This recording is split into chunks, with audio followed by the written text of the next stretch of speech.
नमस्कार, मी Nilesh Prakashrao Gawande, drip India irrigation private limited Nashik यांचे वितरक, तालुका दिग्रस, जिल्हा यवतमाळ।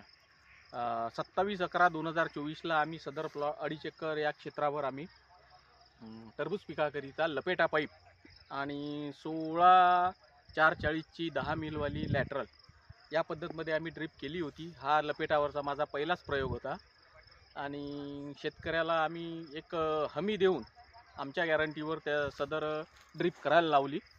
तर त्याचा फायदा म्हणजे आज त्यांची हार्वेस्टिंग चालू आहे, कालपासूनच सुरू झालेली आहे। काल त्यांचा 29 टनाचा एक गाडी लोड झालेला आहे। मी आत्ता शेतकऱ्यांनी मला त्याची काटापावती दाखवली 29 टनाची।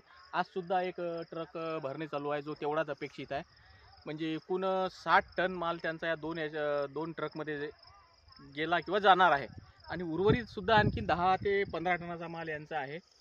अशा तऱ्हेने व्यवस्थित नियोजन करून शेतमालक श्री किशोरजी गायकवाड यांनी एक आपल्या ड्रीप लपेटा पाईपवरील जो भरोसा आहे तो त्यांचा झालेला आहे आणि त्यांनी भविष्यात सुद्धा या प्रकारे करण्यास आणि लोकांना इतर प्रवृत्त करण्यास लपेटा पाईपवरील ड्रीप की जी हाताळण्यास सोपी आणि उत्पन्नामध्ये ते त्यांना आम्ही असं विचारलं असता की बाबा तुम्हाला काय वाटलं, तर त्यांनी सांगितलं की लपेटा पाईपवर जरी असेल आणि पेप्सी ड्रीप जरी अशी वापरली तरी आपले एकही छिद्र बंद नव्हते, प्रत्येक ड्रिपरमधून पाणी पडत होतं।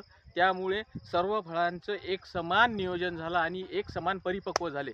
आता हा शेवटला भाग आहे, मी तुम्हाला फळ दाखवतो की या शेवटला भागाचा इथे मध्ये आपण मधामध्ये सबमेन असून लपेटाची हा शेवटला भाग असूनही याच्यावरचं शेवटलं फळ हे 5 किलोपर्यंत झालेलं आहे, तुम्ही बघू शकता। त्यामुळे शेतकरी फार समाधानी आहे आणि त्यांनी समाधान व्यक्त केलेलं आहे आपल्या ड्रीप इंडिया कंपनीप्रती। धन्यवाद। जमलं?